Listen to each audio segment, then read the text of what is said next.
Every class is getting a new skill, and honestly, they all look pretty good and certainly seem to be viable. And we're going to go over those, but I did miss two paragraphs in the lengthy video yesterday, and I've heard this through feedback, so I just want to cover these because I know there's a lot of people that don't go through and read them, especially when they're this long. So I just want to get that information out for people that are kind of listeners only, and then after that, we'll kind of proceed on to the topics for today's video. First one has to do with modifying your drop tables. This talks about legendary crests, and I imagine eternal legendary crests as well, because that's how these banner-like systems have worked in the past. And the paragraph that I missed is that from July 13th to August 3rd, players will be able to enable a modified drop table for the legendary crests, which allow them to choose 12 5-star legendary gems. When you receive a 5-star legendary gem, it's guaranteed to be one of the gems you selected. That means you'll have a way to essentially target farm some of the legendary gems that you're using, hopefully, as long as you get them to drop. And also, you're obviously not using 12 5-star legendary gems, so you could select other ones that you feel might be popular or perhaps sell well on the market, or that you know somebody has interest in. Maybe there's a whale on your server trying to rank something up and says, you know, I'm buying these at X price, whatever the situation may be. So this has been beneficial. I don't see how this could really go wrong in any way. In fact, I'm nice to see something like that go in, and I wish something like this would go in for essences, obviously not tied to legendary or eternal crests, but I wish there was a way to select essences you'd like to drop and have a way to kind of farm these as well. Now, I think that you shouldn't be able to just select, say, 12 essences, but the number might need to be larger, but I would love to see something along these lines go into target farm essences as well. All right, next thing has to do with challenge rifts, and I missed a section here when we were doing it. And challenge rifts will continue to provide weekly rewards like they already do, but the monthly rewards will instead be distributed at the end of the season. And the season is now going to be a 10-week cycle that is independent of the cycle of strife. The 2, 3, and 4 player leaderboards have been removed as well. Our goal is to consolidate the seasonal gameplay into one event that happens on a fixed schedule. This is being done to provide players with more time to complete the activities and normalize the rewards for all players regardless of the cycle of strife cadence on the server. So this is odd, right? Now, this made sense when they mentioned it in regards to Battlegrounds, but the cycle of strife does not affect challenge rifts currently whatsoever. You have weekly rewards and you have the monthly rewards. Don't really matter that there's that tidbit in there. It doesn't really affect anything. Just kind of tells me that maybe they didn't know how challenge rifts were working before, which is, I guess, concerning. But challenge rifts are going to provide your weekly reward, and the 2, 3, and 4 player leaderboards are gone. The 2, 3, and 4 player leaderboards, although many individuals did them for fun or to get carries to rank up your crystals, this doesn't say that you're not going to be able to get a boost by doing a 2, 3, or 4 player challenge rift. It just says the leaderboard is removed. So that means that the end of the month crystals that you would get from that are going away. However, there was only a very few limited number of people that have access to this, right? You needed to have high combat rating, you needed to have a high resonance, or you needed somebody with, say, the accursed towers that benefited challenge rifts in order to kind of carry you to these rewards.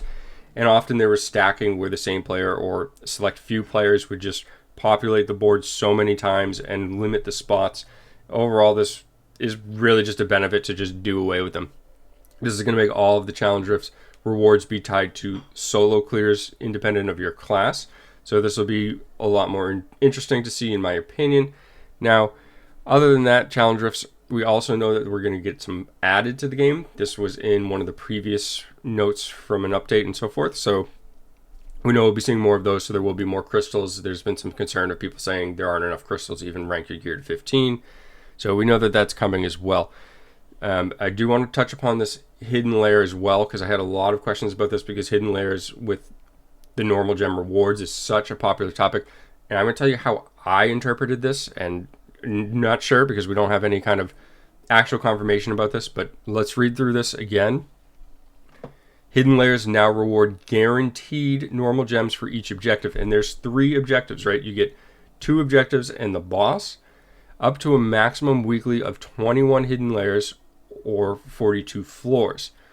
So as long as you're in, I believe, Hell 5 or higher, you'll automatically have 2 floors. So that is the bulk of the players. I don't know if this works as well below that. I don't know if they've changed this to just have 2 floors in all the difficulties, but let's just talk about this for the bulk of the players. Everybody is kind of in a difficulty where you get 2 floors per lair. So that means that you have 21 hidden lairs or 42 floors. Now you have 3 objectives per floor. So that would actually make this 126 objectives, which actually means that the number of gems you can get is increased, right? It used to be 63 or half of that.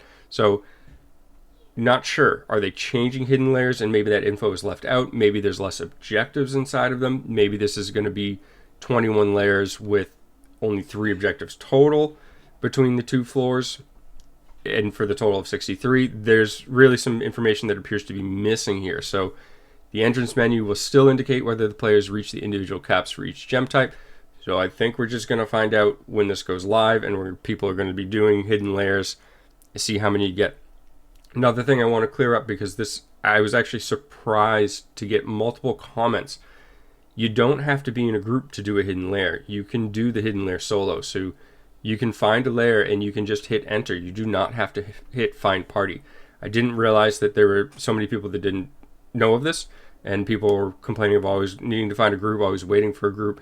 Now, if you can't clear the lair on your own, you could drop the difficulty down to something where you can. It may be more difficult to find them because there'll be less people farming and spawning them, but it's an option. And if you have the capability of clearing the rift because you're at adequate CR for that difficulty, well, hidden lairs are a tad harder than other content, right? If you have ever been on the cusp of that, you know what I'm talking about. They're actually harder than like open world farming. The mobs are a little bit more difficult in terms of like their health and their damage output. But if you can clear it, you can just enter solo and farm your rewards that way. Now, I suspect that group farming is still going to be the best way to do this, but I just wanted to mention that because I got so many comments of people not liking the fact that you had to be grouped, and I was like, what? I was really shocked. So let's get on to the skills, and those should be back up here.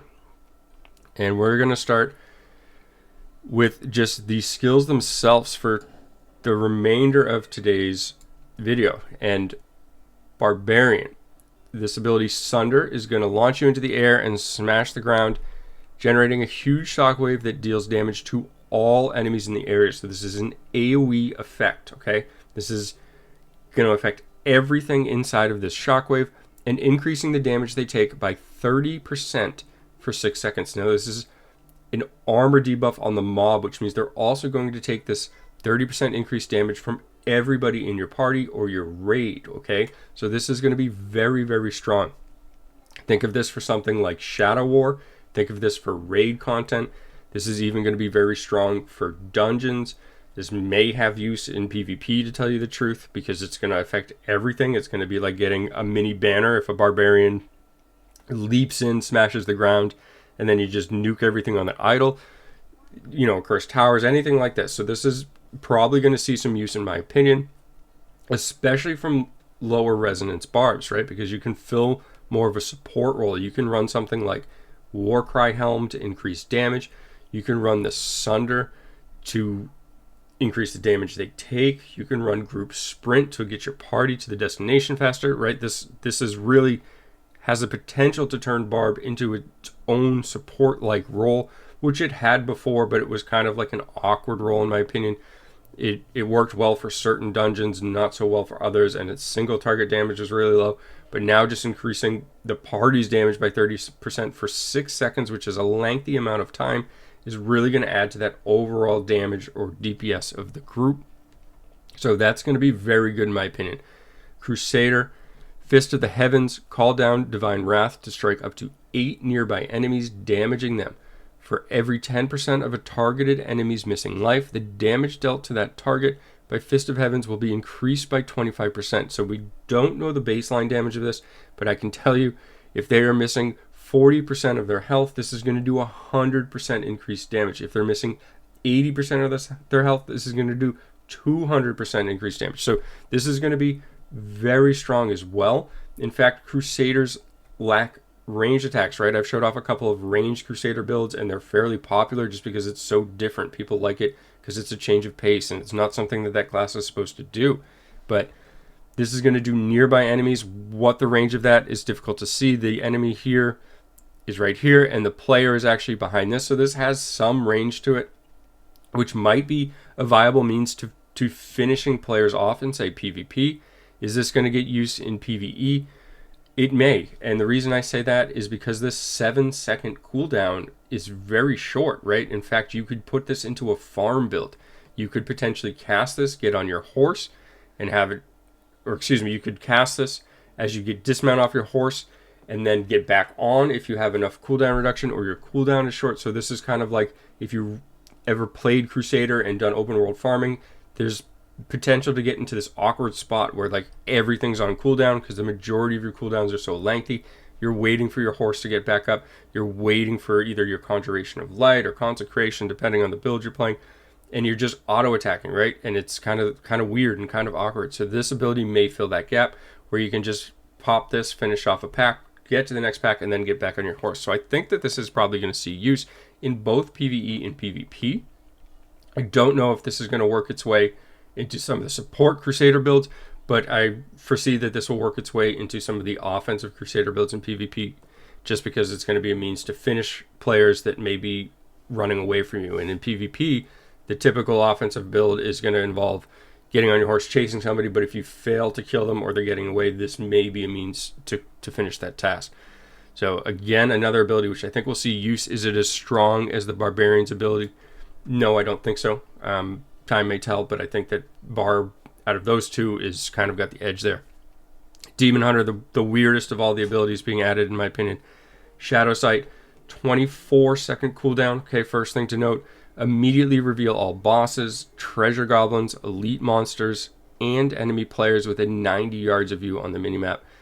Also going to increase the movement speed of yourself and nearby allies by 20% for 12 seconds. Now, 20% is a very large movement speed increase, and the duration is very long. Doesn't say this is removed when in combat or anything like this. So I believe the best use of this is actually going to be PvP. And although typically you can see enemy players on the map in the current battleground, we don't know what the normalized limited time event is going to do. And we know that the Accursed Towers is much more difficult to see enemies on the minimap as well. So this is going to be a good tool for certain things. Revealing bosses, treasure goblins, elite monsters. Personally, I don't see enormous use to be running around popping this every 24 seconds, but it doesn't mean that it's not going to have a use.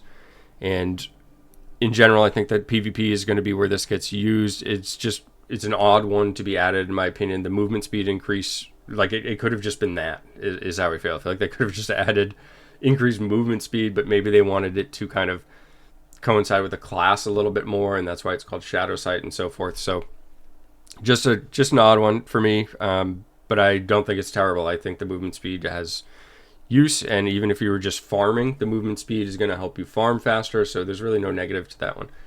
So on to Monk now.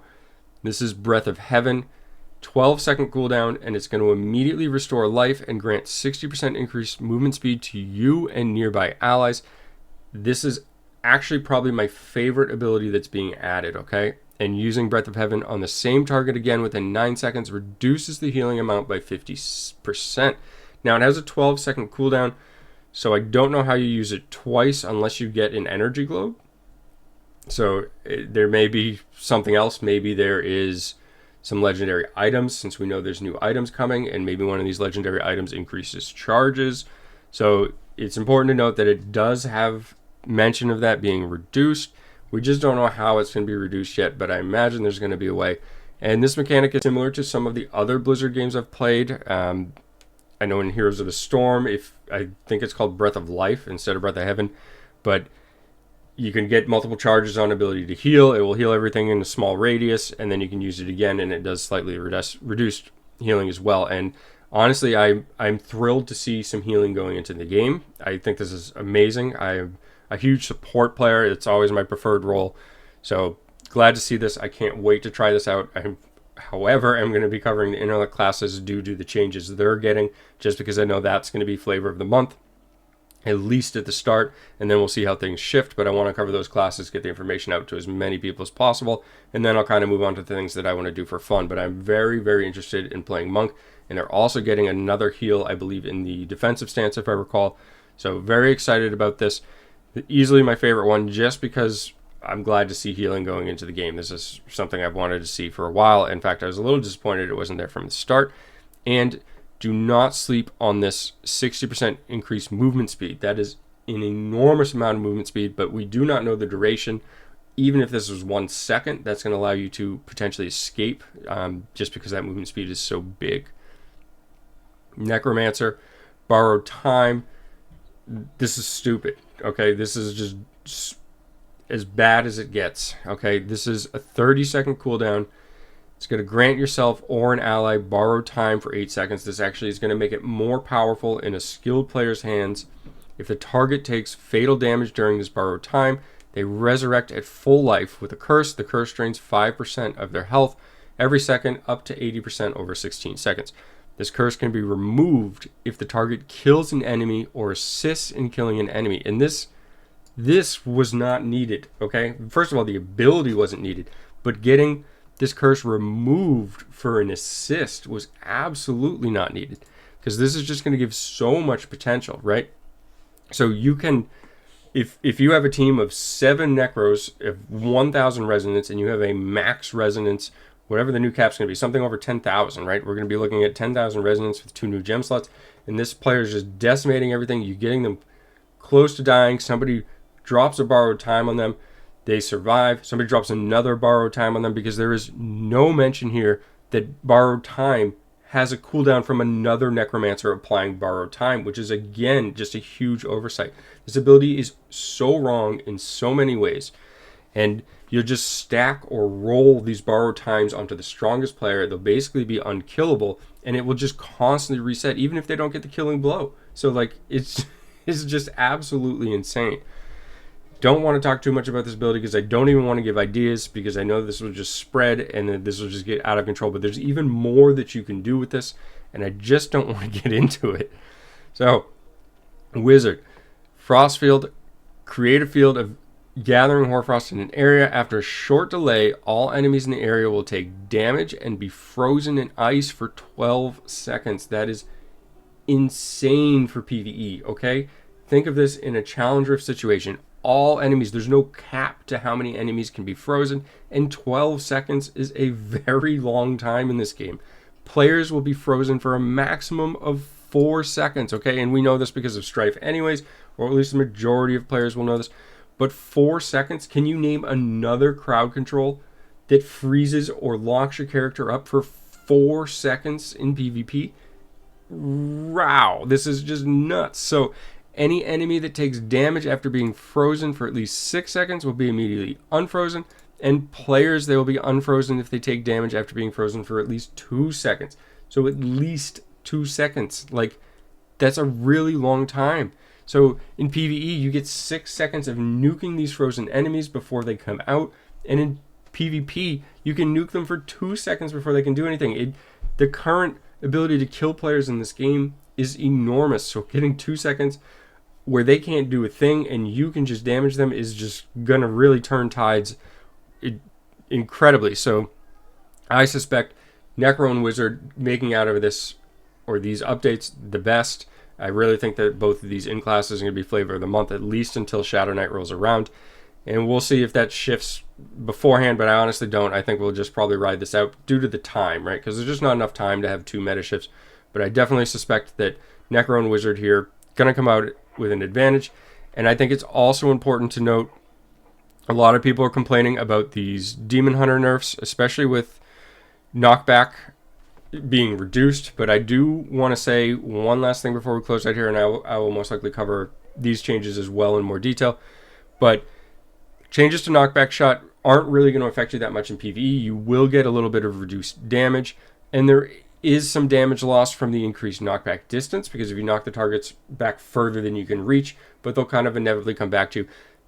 Demon Hunter isn't falling off the world in PvE, okay? So if you're somebody that's not a huge PvP or anything like that, what I think these changes will do for certain is get a lot of the flavor of them on the Demon Hunter rerollers back onto different classes, but we have other updates coming, and they're just going to reroll into Necro or Wizard. I am on Necro right now. I actually respec'd last night, I'm not going to wait it out for the final Demon Hunter Essence, especially after these changes, because I know so many people are going to be leaving the class regardless. So I'm moving on as well, just to cover other things for content. I'm going to do Necro first, then I'll most likely do Wizard, and then hopefully we have Shadow Knight. So that's my game plan just for content in regards to classes. I have a couple of people lined up to cover content for other classes as well, and this is something I'm going to be doing more and more of in the future, is just getting gameplay and asking friends and so forth to record certain things for me so that I can discuss them and cover more classes at once, basically. So, as always, thanks for taking the time to watch, and have a great day.